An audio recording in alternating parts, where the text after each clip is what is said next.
Assalamualaikum warahmatullahi wabarakatuh. Saya akan menjelaskan materi tentang COVID-19 yang sekarang menjadi pandemi di seluruh negara termasuk Indonesia. Apa itu COVID-19? Bentuk COVID-19 jika dilihat melalui mikroskop elektron dari cairan saluran nafas atau swab adalah seperti virus yang memiliki mahkota, seperti yang terlihat pada gambar berikut. COVID-19 adalah penyakit yang disebabkan oleh jenis virus baru yaitu SARS-CoV-2 yang dilaporkan pertama kali di Wuhan, Tiongkok pada tanggal 31 Desember 2019. Ada setidaknya dua jenis coronavirus yang diketahui menyebabkan penyakit yang dapat menimbulkan gejala berat, seperti Middle East Respiratory Syndrome atau MERS dan Severe Acute Respiratory Syndrome atau SARS. Virus merupakan makhluk peralihan, artinya bukan makhluk hidup dan bukan benda mati. Virus hanya bisa berkembang pada inangnya yaitu makhluk hidup. Jika di luar makhluk hidup, virus akan inaktif atau tidak aktif.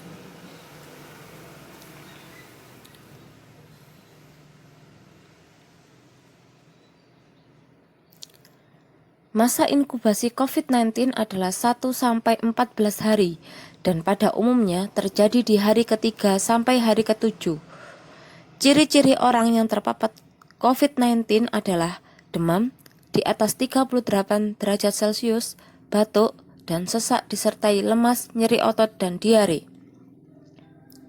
Pada penderita COVID-19 yang berat dapat menimbulkan pneumonia, sindrom pernafasan akut, gagal ginjal, bahkan sampai kematian.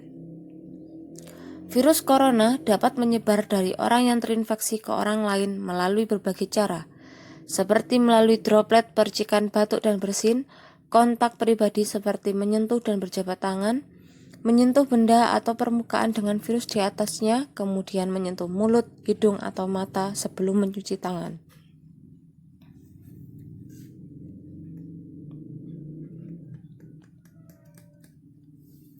Berikut merupakan data jumlah terpapar COVID-19 di Indonesia per tanggal 6 Juli 2020. Yang positif mencapai 59.394 orang. Yang sembuh 26.667 orang. Yang meninggal 2.987 orang. Orang dalam pengawasan 40.778 orang. Dan pasien dalam pengawasan 13.359 orang. Angka yang cukup tinggi ya. Lantas bagaimana cara mencegahnya? Yaitu sering mencuci tangan menggunakan sabun atau dapat pula dengan disterilkan menggunakan air berbasis alkohol. Menggunakan masker ketika flu, batuk, dan pilek. Tapi sebaiknya tetap menggunakan masker walaupun dalam keadaan sehat jika keluar rumah. Tutuplah hidung dan mulut menggunakan tisu ketika bersin, lalu membuangnya dan segera mencuci tangan. Mengonsumsi gizi seimbang dengan memperbanyak sayur dan buah. Makan makanan yang bergizi dapat menambah imunitas sehingga tidak gampang terkena penyakit. Pastikan seluruh bahan mentah yang akan dimakan telah dicuci bersih. Berhati-hatilah kontak dengan hewan. Segera mencuci tangan setelah bersentuhan dengan binatang jenis apapun. Rajin berolahraga dan istirahat yang cukup. Disiplin waktu terhadap tubuh Anda supaya tidak terlalu lelah dan tetap fit. Hindari konsumsi daging yang tidak dimasak dengan matang. Jika berkeinginan makan daging, harus yang benar-benar matang. Apabila menderita batuk, pilek, dan sesak nafas, segeralah menuju fasilitas kesehatan.